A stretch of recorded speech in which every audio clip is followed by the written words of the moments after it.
안녕하십니까, 정지현입니다. 2019년 11월 20일 장전 시황입니다. 전날 미국 시장은 혼조세로 좀 마무리가 됐습니다. 다우지수가 0.36% 하락으로 좀 마무리가 됐고요.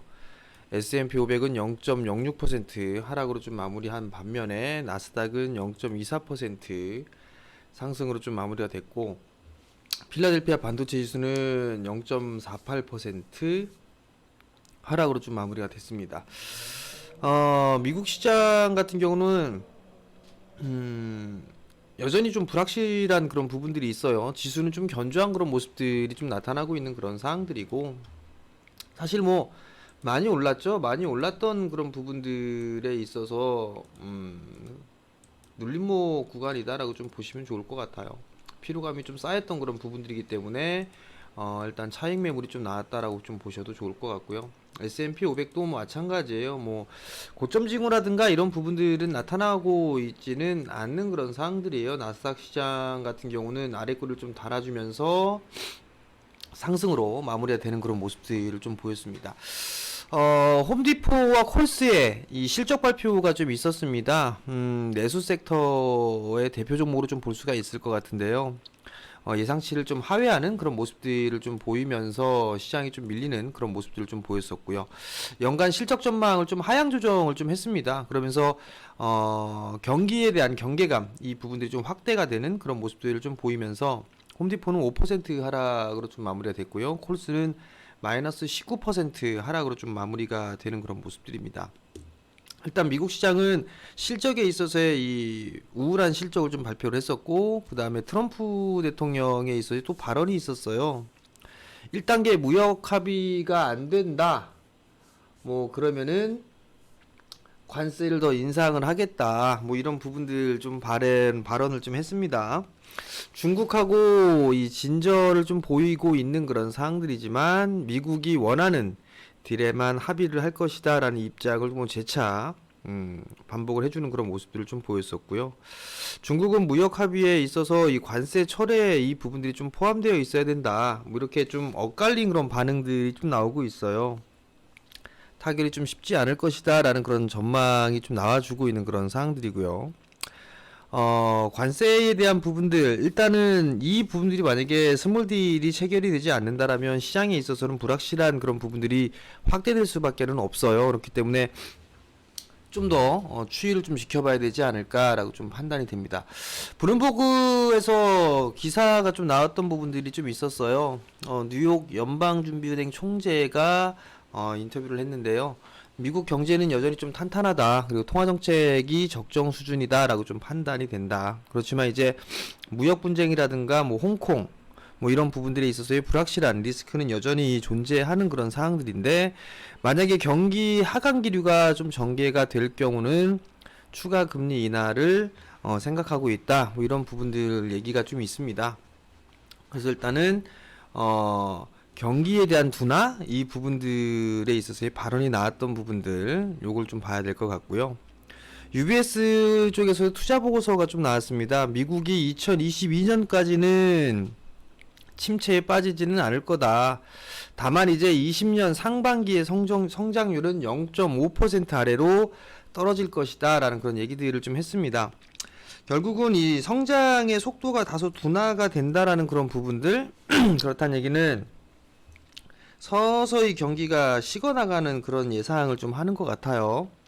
어찌됐든 간에 이 무역 협상에 대한 부분들 이 부분들이 좀 가장 크지 않나라고 좀 판단이 되기 때문에 지속적으로 조금 체크를 좀 해봐야 되지 않나라고 좀 판단이 됩니다. 한국 야간 선물 같은 경우는 0.07% 하락으로 좀 마무리가 됐습니다. 장 막판에 외국인 쪽에서 외국인들이 좀 매수를 해주면서 아래 거를 좀 달아주는 뭐 그런 모습들을 좀 보였었는데, 전날 시장의 흐름들을 좀 보게 되면 오전장부터 시작해서 변덕이 좀 있었어요. 변덕이 좀 있었던 그런 상황들인데, 거래소 시장 같은 경우는 뭐 양봉으로 좀 마무리가 되는 그런 모습들을 좀 보였었고요. 밀려 내려오다가 아래꼬리를 좀 달아줬었고, 코스닥 같은 경우는 좀 힘이 없었어요. 힘이 없는 그런 모습들을 좀 보이면서 1%가 넘게 하락을 하면서 좀 마무리가 됐는데, 수급적으로 뭐 바로 나타날 수가 있죠. 외국인 쪽과 기관 쪽, 뭐 양시장 양매도가 다 나왔었어요. 매수를 강하게 해줬던 금융투자 쪽에서 매도로 좀 전환되는 그런 모습들이 나왔었고, 외국인 쪽 같은 경우는 이제 매도가 좀 줄어드는 그런 모습들을 보여주지만 여전히 매도 기조는 유지가 되고 있다라는 거. 특히나 코스닥 같은 경우는 며칠 2거래일, 3거래일 강하게 매수가 들어오더니 하루 만에 다 외국인 같은 경우는 토해내는 그런 모습들을 좀 보였었고요. 기관도 차익 매도가 나왔습니다. 금융투자 쪽에서 대규모로 좀 매도가 좀 나왔었고요. 일단 시장이 양매도가 좀 나오면서 변동이 좀 나왔었어요. 차별화된 그런 모습들은 좀 지속이 될 것으로 좀 예상을 하고 있고요. 여전히 종목 장세로 좀 봐야 되지 않나라고 좀 판단이 됩니다. 반도체 쪽과 디스플레이 이쪽에 있어서 흐름들을 좀 보고 있는데 업종별로 좀 순환매가 좀 나오는 것 같아요. 많이 올라갔던 종목군들 같은 경우는 좀 쉬어가는 그런 모습들이 나오는 대신에 못 올랐던 종목군들이 치고 올라가는 그런 모습들이 좀 나타나고 있는 그런 상황들이에요. 그리고 또 하나는 이 업종별로 좀 순환매, 뭐 장비, 소재, 부품 이런 쪽에 좀 순환매가 좀 나와주는 그런 모습들 좀 보여주고 있고, 하루 이틀 디스플레이가 움직였으면 반도체 좀 조정을 받고, 반도체 쪽이 올라가게 되면 디스플레이가 조정을 받고, 그런 대신에 장비주들이 올라가면 소재주들이 좀 쉬어가는 뭐 그런 흐름들이 좀 계속적으로 좀 나타나고 있습니다. 업종별로 좀 키 맞추기가 좀 지속된다라고 좀 보셔도 좋을 것 같아요. 일단 IT 쪽 장비주들 쪽 같은 경우는 금일 추가로 좀 조정을 받는다라면 일단 좀 관심권 여기서 놓고 봐도 좋지 않을까라고 좀 판단이 됩니다. 그리고 종목별로 있어서 하락폭에 대한 되돌림 이 부분들을 좀 살펴봐야 될 것 같은데, 대표적으로 좀 예를 좀 들어보게 되면 뭐 테스 같은 경우를 예를 들어보게 된다라면, 하락을 하고 난 이후에 되돌림은 절반짜리대의 되돌림이라고 말씀을 드렸었잖아요. 일단 기본적으로 되돌림이 나와주는 흐름들이 나왔었고 넘어가는 모습들을 보였었죠. 그러면서 이 되돌림 자리대를 좀 지지를 해주는 그런 모습들이 좀 나오는지를 좀 봐야 될 것 같아요. 즉 21선 자리대를 뚫고 올라가는 그런 부분들이기 때문에 21선에 대한 지지 이 부분들이 나오는지 요 부분들을 좀 체크를 하면 좀 되지 않을까라고 좀 판단이 됩니다. 테스트보다는 유닛 테스트가 좀 약하죠. 유닛 테스트가 좀 약하고 21선 회복을 못했어요. 그러면 이 하락에 있어서의 절반 되돌림이 만들어지는 그런 과정은 좀 더 이어지지 않겠느냐라고 좀 판단이 돼요. 그렇기 때문에 이러한 종목군들 같은 경우는 일단 테스는 절반 되돌림 나오고 난 이후에 눌림 조정을 줬으니까 그 절반 되돌림 자리대를 지지하는지 혹은 21선 지지를 하는지 그 부분들 보면 될 것 같고, 유닛 테스트 같은 경우는 이제 밀려 내려왔다가 반등 구간이 나오는 거니까 21선 돌파를 해주는지 뭐 그 부분들을 좀 봐야 될 것 같아요. 소재주들도 여전히 좀 관심 있게 봐야 되지 않을까라고 좀 판단이 되고요. 그리고 전날보다도 전전날 좀 강했었죠. 카메라 쪽에 있는 그런 섹터들도 일단 단기 상승으로 이제 피로감이 좀 누적되고 있다라는 거, 뭐 옵트론텍이라든가 나무가 뭐 이런 기업들 같은 경우도 일단은 피로감이 좀 누적될 수 있으니까 그 분도 좀 추격 매수는 좀 자제하는 그런 전략이 좀 좋을 것 같고요. 가급적이면 61선 지지를 하고 있는 61선 위에 올라타 있는 종목군들 위주로 좀 보는 게 좀 더 좋지 않을까라고 좀 판단이 되거든요. 그러니까 그 부분들은 좀 참고를 하시고 종목 선정하는데, 그리고 저점을 좀 이탈해주는 그런 모습들을 좀 보이게 된다라면 리스크 관리까지도 병행을 하면서 좀 보는 게 좋지 않나라고 좀 판단이 됩니다. 연말로 갈수록 양도세에 대한 얘기들 좀 계속 나올 거예요. 변동성이 좀 커질 수도 있는 그런 부분들이니까 양도세 회피를 할 목적으로 매도세가 나올 수가 있으니까 그 부분들은 주의를 좀 해야 될 것 같고요. 그다음에 MSCI 리밸런싱이 좀 있죠. 외국인 쪽에 있어서의 수급 체크는 지속적으로 좀 해봐야 될 것 같아요. 계속적으로 좀 매도가 나오는지 혹은 매수로 전환되는지 이 부분들은 좀 체크를 해보면서 좀 봐야 되지 않을까라고 좀 판단이 됩니다. 여전히 시장의 흐름들은 견조한 그런 모습들이 좀 나오고 있어요. 다만 이제 종목별로 좀 까다로운 그런 부분들이 나타나고 있다라는 거, 그게 부담 요인이기는 한데요.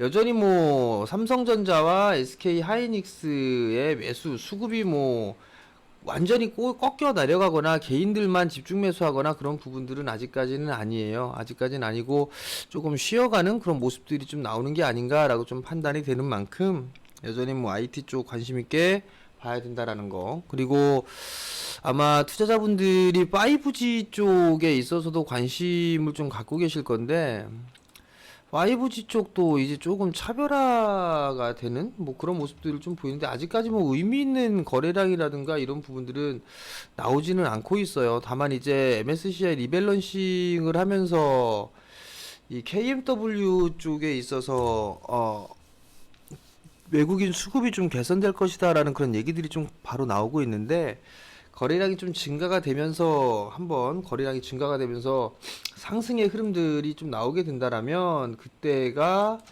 포인트 재매수에 대한 포인트로 좀 들어갈 수 있지 않을까라고 좀 판단이 되거든요. 그러니까 그 부분들을 좀 계속적으로 좀 추적을 해보는 그런 전략이 좀 좋지 않나라고 좀 판단이 되고 쉬어가는 흐름들을 좀 보이는 게 제가 봤을 때는 한국은 정말 빠르게 5G를 좀 준비를 하고 있는데 반면에 다른 나라들 같은 경우 좀 느리고 더딘 그런 부분들이 있어서 그런 게 아닌가라고 좀 판단이 돼요. 어찌됐든 간에 성장 섹터이기는 한데 좀 주가적인 측면에서는 좀 지지부진한 그런 부분들을 좀 보여주고 있는데 또 지지부진한 흐름들이 보이게 된다라면 바닥을 치고 다시 도약을 할 수 있는 그런 모습들이 언젠가 좀 나올 거예요. 그러니까 그 부분들은 타이밍을 좀 기다리는 그런 전략이 좀 필요하지 않나라고 좀 판단이 됩니다. 어쨌든 오늘까지 한번 눌림을 주게 된다라면 이제 반격 시도가 좀 나와주지 않을까 싶어요. 나올 것으로 좀 보여지니까 오늘도 좀 성공 투자들 하시고 저는 내일 아침에 장전시황에서 다시 찾아뵙도록 하겠습니다. 성공 투자하십시오.